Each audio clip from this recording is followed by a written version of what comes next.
LG그룹 창업자 구인회 회장은 평생 겸손과 성실을 강조했지만 말년에 가장 강조한 것은 의외로 무엇을 보여주지 말아야 하는가 였습니다. 그는 후배들에게 이렇게 말했습니다. 사람은 모든 것을 드러내면 오히려 외로워진다. 진짜 현명한 사람은 사가지를 숨길 줄 안다.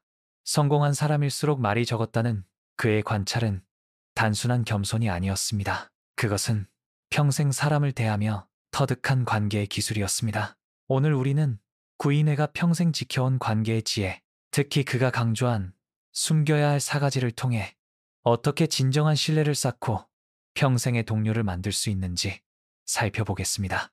이 사가지 원칙은 단순해 보이지만 실천하기는 쉽지 않습니다. 하지만 이것을 아는 사람과 모르는 사람의 인생은 완전히 달라집니다. 구인회는 1907년 경상남도 진주의 작은 상인 집안에서 태어났습니다. 그의 아버지는 포목상을 운영했지만 사업은 번번이 실패했고 가족은 끼니를 걱정해야 하는 날이 많았습니다. 어린 구인회는 학교에 갈 때면 낡은 옷을 입고 도시락도 제대로 싸지 못한 채 집을 나섰습니다.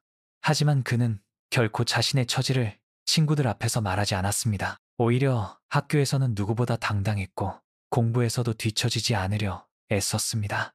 그가 배운 첫 번째 교훈은 바로 이것이었습니다. 고통을 입 밖에 내는 순간 동정은 받을 수 있어도 존중은 잃게 된다는 것입니다. 이 원칙은 그가 사업을 시작한 후에도 변하지 않았습니다. 1947년 서울에서 럭키화학공업사를 설립했을 때 그는 극심한 자금난에 시달렸습니다. 원료를 구하기도 어려웠고 직원들 월급을 걱정해야 하는 날이 부지기수였습니다. 하지만 거래처를 만날 때면 그는 늘 여유로운 표정을 지었습니다. 어려움이 좀 있습니다. 라는 말 대신 곧 좋아질 것입니다. 라고 말했습니다. 그의 이런 태도는 거래처에게 신뢰를 주었고 결국 어려운 시기를 넘길 수 있는 힘이 되었습니다. 여기서 중요한 것은 고통을 숨기는 것과 거짓말의 차이입니다. 구인회는 절대 상황을 속이지 않았습니다. 다만 자신의 감정적 고통을 함부로 드러내지 않았을 뿐입니다. 전자는 품위이고 후자는 기만입니다. 그는 사실은 정직하게 전하되 불안과 절망은 자신의 마음속에만 간직했습니다. 노년의 그는 이렇게 회상했습니다. 내가 힘들 때마다 주변 사람들에게 하소연했다면 아무도 나와 함께 일하고 싶어 하지 않았을 것입니다. 누가 침몰하는 배에 타고 싶겠습니까? 하지만 그는 이어서 이렇게 덧붙였습니다. 그렇다고 모든 것을 혼자 짊어지라는 뜻은 아닙니다. 진정으로 신뢰하는 극소수, 아마도 한두 명에게는 솔직해야 합니다. 그들이 당신의 진짜 동반자가 됩니다. 구인회가 가르쳐준 첫 번째 지혜는 분명합니다. 고통은 누구에게나 있습니다. 하지만 그것을 어떻게 다루느냐가 당신의 품격을 결정합니다. 함부로 드러내면 주변은 당신을 약한 사람으로 기억합니다. 하지만 침묵 속에서 견디면 사람들은 당신의 강인함을 존중하게 됩니다. 그렇다면 자연스럽게 다음 질문이 떠오릅니다. 고통을 숨기는 것은 알겠는데 성공했을 때는 어떻게 해야 하는가? 능력과 성취를 마음껏 드러내도 되는 것일까요? 1950년대 중반 구인회의 럭키화학은 한국 최초로 플라스틱 제품을 생산하며 놀라운 성공을 거두었습니다. 치약, 빗, 비누값 등 플라스틱 생활용품은 날개 돋친 듯 팔렸고 회사는 급성장했습니다. 하지만 이 성공과 함께 예상치 못한 일이 벌어졌습니다. 경쟁자들의 노골적인 시기와 질투, 그리고 때로는 방해 공작까지. 구인회는 이때 깨달았습니다. 능력을 과시하는 순간 적이 생긴다. 그는 자신의 태도를 바꾸기 시작했습니다. 회의에서 좋은 아이디어가 떠올라도 먼저 다른 사람들의 의견을 물었습니다. 제가 생각하기에는 이렇습니다. 라고 말하는 대신 여러분은 어떻게 생각하십니까? 라고 물었습니다. 그리고 누군가 비슷한 의견을 내면 바로 그겁니다. 좋은 생각이십니다. 라며 그 사람을 세워주었습니다. 회사가 큰 성과를 거두었을 때도 우리 팀이 함께 이뤄낸 결과입니다. 라고 공을 돌렸습니다. 언론 인터뷰에서도 자신의 통찰력을 자랑하기보다는 직원들의 헌신과 고객들의 신뢰를 강조했습니다. 사실 젊은 시절의 구인회도 실수를 했습니다. 한 번은 사업 초기에 자신이 예측했던 시장 변화가 정확히 맞아떨어지자 동료들 앞에서 제가 이미 말씀드렸죠? 라며 자신의 선견지명을 은근히 자랑했던 적이 있습니다. 그 순간 그는 동료들의 눈빛에서 미묘한 거리감을 느꼈습니다. 존경이 아니라 불편함이었습니다. 그날 이후 그는 결심했습니다. 능력은 결과로 보여주되 입으로는 절대 자랑하지 않기로. 노년의 구인에는 이렇게 말했습니다. 진짜 실력자는 말하지 않아도 사람들이 알아봅니다. 하지만 스스로 자랑하는 순간 그 실력마저 의심받게 됩니다. 사람들은 저 사람이 정말 실력이 있다면 왜 저렇게 자랑할까? 라고 생각하기 시작합니다. 이것은 단순한 겸손의 미덕이 아니었습니다. 그것은 전략적 지혜였습니다. 하지만 여기에는 중요한 균형이 필요합니다. 능력을 숨기되 게으르지 않아야 하고 겸손하되 비굴해서는 안 됩니다. 구인회는 항상 최선을 다해 일했지만 그 성과를 자랑하지 않았을 뿐입니다. 필요할 때는 자신의 의견을 분명히 밝혔지만 그것을 강요하지 않았습니다. 이 미묘한 균형점을 찾는 것, 그것이 바로 진정한 리더십이었습니다. 능력을 숨기는 지혜를 배웠다면 이제 세 번째로 넘어가야 할 때입니다. 능력만큼이나 어쩌면 그보다 더 위험한 것이 있습니다. 그것은 바로 자신의 야망을 함부로 드러내는 것입니다. 구인회는 이것이 얼마나 많은 사람들을 고립시키는지 평생 지켜보았습니다. 1950년대 후반, 구인회는 이미 마음속에 거대한 꿈을 품고 있었습니다. 단순히 플라스틱 회사를 넘어 화학, 전자, 에너지까지 아우르는 종합기업을 만들겠다는 비전이었습니다. 당시 한국의 산업 수준으로는 상상하기 어려운 규모였습니다. 하지만 그는 이 원대한 꿈을 함부로 입 밖에 내지 않았습니다. 가까운 동료들조차 그의 진짜 야망을 알기까지는 오랜 시간이 걸렸습니다. 그는 노년에 이렇게 말했습니다.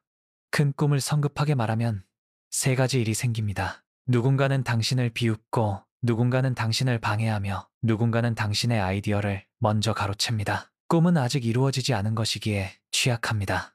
세상에 너무 일찍 드러내면 싹이 트기도 전에 짓밟힐 수 있습니다. 구인회가 목격한 구체적인 사례가 있습니다. 한 번은 신입사원이 회식 자리에서 술을 몇 잔 마신 후 10년 후에는 제가 이 회사 사장이 되겠습니다 라고 당당히 선언했습니다. 자리는 순간 조용해졌고 구인회는 웃으며 그래, 열심히 해보게라고 말했지만 그 직원의 운명은 이미 결정되었습니다. 선배 직원들은 그를 건방진 사람으로 낙인 찍었고 동료들은 경계했습니다. 야망 자체가 문제가 아니었습니다. 때와 장소를 가리지 못한 것이 문제였습니다. 그 직원은 결국 조직 내에서 고립되었고 몇 년 후 회사를 떠났습니다. 반대로 조용히 자신을 준비한 사람도 있었습니다. 말은 적었지만 맡은 일을 완벽하게 해냈고 어려운 프로젝트에 자원했으며 실패해도 다시 일어섰습니다. 그는 언젠가 임원이 되겠다는 말을 한 번도 하지 않았지만 10년 후 자연스럽게 핵심 임원이 되었습니다. 구인회는 이것을 보며 확신했습니다. 야망은 마음속 깊이 품되 행동으로 보여주는 것이 현명하다. 이 원칙은 사업뿐 아니라 정치적 영역에도 적용되었습니다. 1960, 70년대 많은 기업인들이 정치 권력과 가까워지려 애썼습니다. 하지만 구인회는 적절한 거리를 유지했습니다.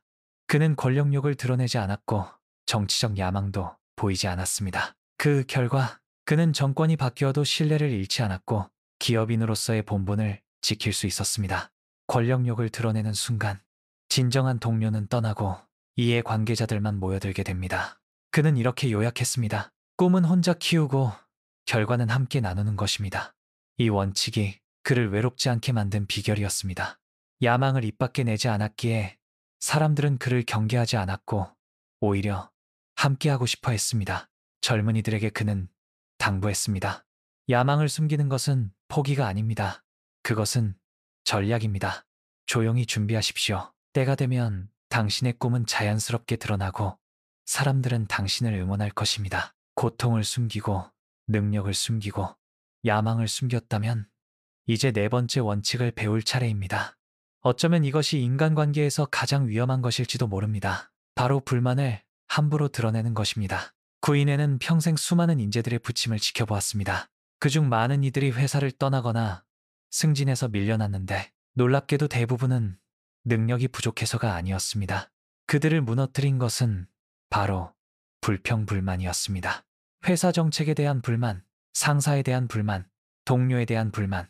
그것을 입 밖에 내는 순간 그들의 평판은 조금씩 무너지기 시작했습니다. 구인회는 이렇게 말했습니다. 불만은 전염병과 같습니다. 한 사람이 토해내면 조직 전체가 병들기 시작합니다. 불평하는 사람 주변에는 또 다른 불평하는 사람들이 모입니다. 그들은 서로의 불만을 증폭시키고 결국 아무것도 이루지 못한 채 시간만 낭비합니다. 반면 긍정적이고 건설적인 사람 주변에는 문제 해결자들이 모입니다. 사실 젊은 시절의 구인회도 불만이 없었던 것은 아닙니다. 일제강점기와 한국전쟁을 거치며 사업을 시작했을 때 그는 수많은 부조리와 불합리한 정책들을 마주했습니다. 때로는 상사나 관료들의 결정에 강한 반감을 느끼기도 했습니다. 하지만 그는 그것을 공개적으로 표현하지 않았습니다. 대신 조용히 대안을 준비했고 적절한 시기에 건설적인 제안을 내놓았습니다. 여기서 중요한 구분이 있습니다. 불만을 숨기는 것과 불만을 사귀는 것은 다릅니다. 전자는 성숙함이지만 후자는 폭발의 전조입니다. 구인회의 방법은 이러했습니다. 불만이 생기면 그것을 일기에 썼습니다. 혹은 자신이 진정으로 신뢰하는 멘토 한 사람에게만 조용히 털어놓았습니다. 하지만 절대로 동료들 사이에서, 회식 자리에서, 복도에서 불평하지 않았습니다. 그는 감정을 해소할 출구는 필요하지만 그 출구가 조직 내부여서는 안 된다는 것을 알았습니다. 구체적인 상황을 예로 들어보겠습니다. 회사에 새로운 정책이 발표되었는데 구인회가 보기에 문제가 있었습니다. 이때 그는 이건 잘못된 결정입니다 라고 말하지 않았습니다. 대신 이렇게 말했습니다. 좋은 방향이라고 생각합니다만 제가 현장에서 본 바로는 이런 우려가 있습니다.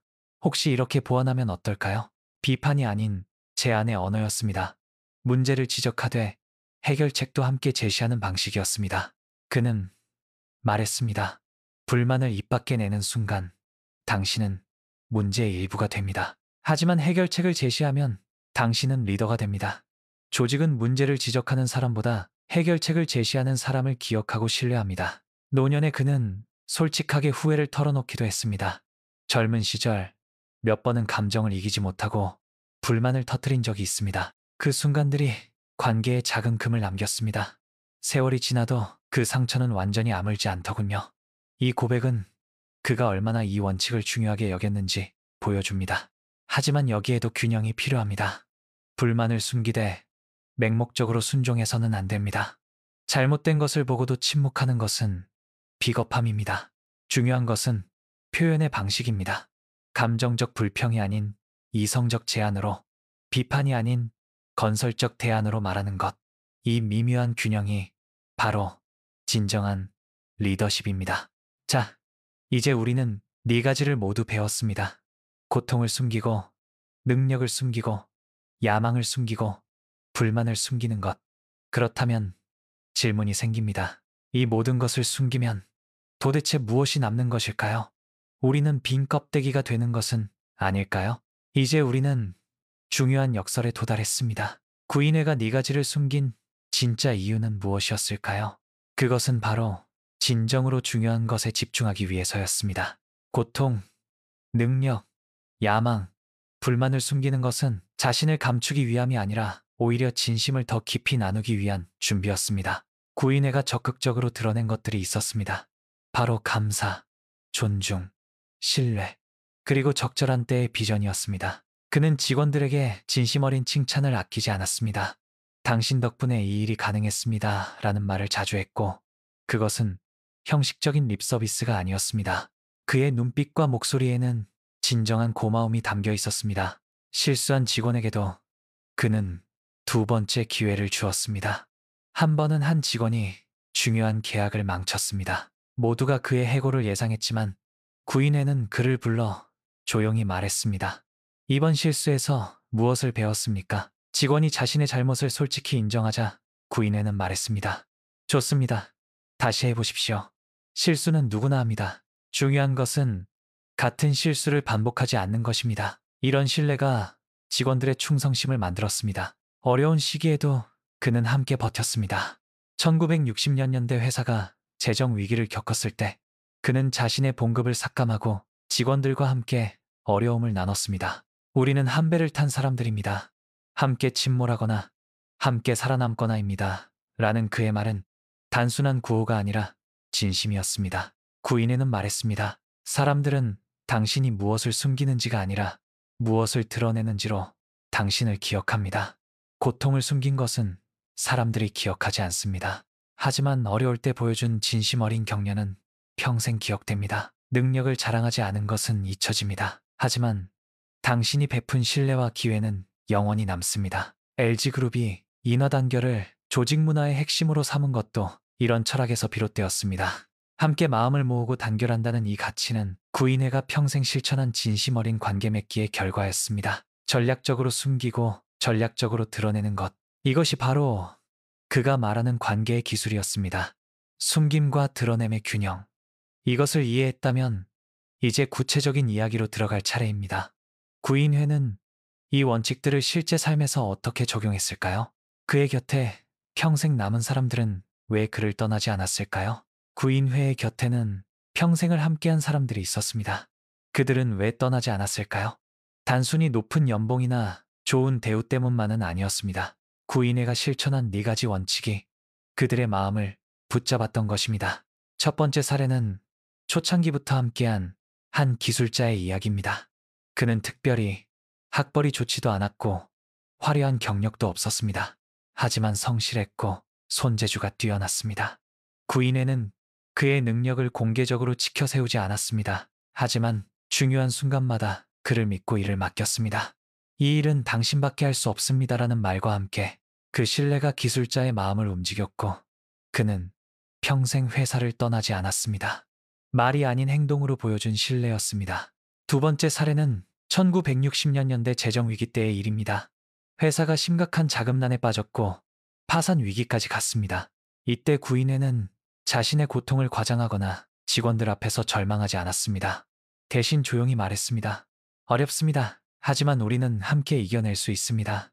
그는 자신의 재산을 담보로 잡고 직원들과 함께 급여를 삭감하며 버텼습니다. 그의 침착함과 믿음이 팀을 하나로 묶었고 결국 위기를 넘겼습니다. 함께 고난을 겪은 그 동료들은 이후 회사의 가장 단단한 기둥이 되었습니다. 세 번째 사례는 젊은 인재를 영입할 때의 일입니다. 한 유망한 청년이 입사 면접을 보러 왔을 때 구인회는 우리 회사를 키우는데 함께하자고 말하지 않았습니다. 대신 물었습니다. 당신의 꿈은 무엇입니까? 청년이 화학 연구자가 되고 싶다고 하자 구인회는 말했습니다. 그 꿈을 여기서 실현하십시오. 우리가 도울 것입니다. 자신의 야망이 아닌 상대의 꿈을 먼저 배려한 것입니다. 그 청년은 나중에 LG화학의 핵심 연구원이 되었습니다. 네 번째 사례는 불만이 많던 한 직원의 이야기입니다. 그는 회사 정책에 자주 불평했고 동료들과도 마찰이 잦았습니다. 다른 상사들은 그를 문제 직원으로 낙인 찍었지만 구인회는 다르게 접근했습니다. 그를 조용히 불러 1대1로 대화를 나눴습니다. 당신의 불만이 무엇인지 듣고 싶습니다. 그리고 함께 해결책을 찾았습니다. 불만을 경청받은 그 직원은 달라졌습니다. 이후 그는 가장 헌신적인 리더 중 한 명이 되었습니다. 구인회는 말했습니다. 평생의 동료는 억지로 만들어지지 않습니다. 당신이 숨겨야 할 것을 숨기고 드러내야 할 것을 드러낼 때 자연스럽게 모여듭니다. 이것이 바로 그가 평생 실천한 관계의 기술이었습니다. 그렇다면 노년에 이른 구인회는 이 모든 경험을 어떻게 정리했을까요? 그가 후세에 남긴 최후의 메시지는 무엇이었을까요? 1969년 구인회는 62세의 나이로 LG그룹 회장직에서 물러났습니다. 그리고 여생을 조용히 보내며 자주 이런 말을 했습니다. 내가 평생 지킨 원칙 중에 후회되는 것은 하나도 없습니다. 이것은 단순한 자기만족이 아니었습니다. 그가 실천한 4가지 지혜가 실제로 그에게 무엇을 가져다 주었는지를 돌아본 결과였습니다. 고통을 숨기되 고립되지 않았기에 그의 곁에는 진정한 동료들이 남아 있었습니다. 능력을 감추되 게으르지 않았기에 사람들은 그의 실력을 존중했습니다. 야망을 품되 오만하지 않았기에 후배들이 자발적으로 그를 따랐습니다. 불만을 사기되 순종하지 않았기에 그는 원칙 있는 리더로 기억되었습니다. 그리고 무엇보다 진심을 숨기지 않았기에 그는 평생 가는 신뢰를 얻었습니다. 그 결과는 명확했습니다. 지속 가능한 조직, 끝까지 함께한 동료들, 그리고 무엇보다 평온한 노년이었습니다. 말년에 그는 부나 명예에 연연하지 않았습니다. 대신 손자들과 시간을 보내고 오랜 동료들과 차를 마시며 조용히 책을 읽는 삶을 살았습니다. 그의 얼굴에는 깊은 평화가 있었습니다. 그는 종종 이렇게 말했습니다. 사람들은 내가 무엇을 이뤘는지가 아니라 어떻게 사람을 대했는지로 나를 기억할 것입니다. 실제로 그랬습니다. LG라는 거대한 기업을 세운 업적도 중요했지만 사람들이 더 오래 기억한 것은 그가 보여준 인품이었습니다. 후배들에게 그는 마지막 조언을 남겼습니다. 고통을 숨기되 고립되지 마십시오. 진정으로 신뢰하는 사람에게는 솔직하십시오. 능력을 감추되 게으르지 마십시오. 결과로 증명하십시오. 야망을 품되 오만하지 마십시오. 조용히 준비하십시오. 불만을 사귀되 순종하지 마십시오. 건설적 대안을 제시하십시오. 그리고 무엇보다 진심만큼은 절대 숨기지 마십시오. 감사, 존중, 신뢰는 적극적으로 표현하십시오. 1969년 12월 31일 구인회는 세상을 떠났습니다. 그의 장례식에는 예상을 훨씬 뛰어넘는 사람들이 모여들었습니다. 직원들뿐 아니라 거래처, 경쟁사, 심지어 그가 한때 도왔던 이름 없는 사람들까지. 그들은 화환이나 조의금 대신 진심 어린 눈물을 가져왔습니다. 한 노년의 직원은 이렇게 말했습니다. 회장님은 저를 한 번도 무시하지 않으셨습니다. 항상 사람으로 대해주셨습니다. 사람들은 그의 성공이 아니라 그의 인품을 기렸습니다. 그가 쌓은 부가 아니라 그가 나눈 신뢰를 기억했습니다. 이것이 바로 구인회가 평생 실천한 4가지 지혜의 결실이었습니다. 그렇다면 이제 질문은 우리에게 돌아옵니다. 우리는 구인회의 이야기를 듣고 무엇을 배웠습니까? 그리고 우리는 앞으로 어떻게 살 것입니까? 오늘 우리는 구인회가 평생 실천한 관계의 지혜를 배웠습니다. 이제 그것을 정리해 봅시다. 첫째, 고통을 숨겨라. 품위를 지켜라. 어려움을 함부로 드러내면 동정은 받을지 몰라도 존중은 잃습니다. 둘째, 능력을 숨겨라. 겸손하라. 진짜 실력자는 말하지 않아도 사람들이 알아봅니다. 자랑하는 순간 의심받습니다. 셋째, 야망을 숨겨라. 조용히 준비하라. 큰 꿈을 성급하게 말하면 비웃음, 방해, 그리고 기회의 상실만 따라옵니다. 넷째, 불만을 숨겨라. 해결책을 제시하라. 불평하는 순간 당신은 문제의 일부가 되지만 대안을 제시하면 리더가 됩니다. 그리고 가장 중요한 것, 진심은 드러내라. 감사, 존중, 신뢰는 숨길 필요가 없습니다. 오히려 적극적으로 표현해야 합니다. 여기서 현실적인 질문이 생깁니다. 이 원칙들을 따르면 모든 사람이 당신의 편이 될까요? 아닙니다. 세상에는 여전히 당신을 오해하는 사람, 시기하는 사람, 배신하는 사람이 있을 것입니다. 하지만 진정으로 중요한 사람들, 함께 인생을 걸어갈 가치가 있는 사람들은 평생 당신 곁에 남을 것입니다. 그것으로 충분합니다. 이제 당신에게 묻습니다. 당신은 지금 무엇을 함부로 드러내고 있습니까? 회식 자리에서 상사에 대한 불만을 털어놓고 있지는 않습니까? SNS에 자신의 고통을 과도하게 게시하고 있지는 않습니까? 자신의 능력을 과시하며 동료들과의 거리를 만들고 있지는 않습니까? 반대로 당신은 진심을 충분히 표현하고 있습니까? 고마운 사람에게 감사합니다 라고 말했습니까? 존경하는 사람에게 그 마음을 전했습니까? 신뢰하는 동료에게 당신을 믿습니다 라고 말했습니까? 오늘부터 일주일간 실험을 해보십시오. 의식적으로 이 4가지를 실천해 보십시오. 고통을 조금 덜 드러내고, 능력을 조금 덜 자랑하고, 야망을 조금 더 조용히 품고, 불만을 해결책으로 바꾸어 보십시오. 그리고 동시에 진심은 더 적극적으로 표현해 보십시오. 일주일 후 관계가 어떻게 변했는지 관찰해 보십시오. 구인회는 말했습니다. 관계는 기술이 아니라 품격입니다. 그리고 품격은 무엇을 숨기고 무엇을 드러내는지에서 나옵니다. 이것은 단순한 처세술이 아닙니다. 이것은 한 인간이 평생을 살며 터득한 삶의 철학입니다. 만약 오늘 이야기가 당신에게 울림이 있었다면 댓글로 당신의 생각을 나눠주십시오. 당신은 4가지 중 어떤 것을 가장 실천하기 어려워하십니까? 어떤 경험이 있으십니까? 서로의 이야기를 통해 우리는 더 배울 수 있습니다. 그리고 이런 지혜가 더 많은 사람들에게 전해지길 바란다면 이 영상을 공유해 주십시오. 구독과 알림 설정도 부탁드립니다. 앞으로도 우리 선조들이 남긴 삶의 지혜를 함께 나누겠습니다. 마지막으로 한 가지만 기억하십시오. 현명한 관계의 지혜는 결국 자기 자신을 아는 것에서 시작됩니다. 당신이 무엇을 숨기고 무엇을 드러낼지 아는 것. 그것이 바로 성숙한 인간의 모습입니다. 오늘 하루 당신의 품격을 지키며 사십시오. 고통 속에서도 당당하고 성공 앞에서도 겸손하며 꿈을 품되 조용하고 불만이 있어도 건설적이며 무엇보다 진심만큼은 아낌없이 나누는 사람이 되십시오. 그것이 바로 구인회가 평생을 살며 우리에게 남긴 가장 큰 선물입니다.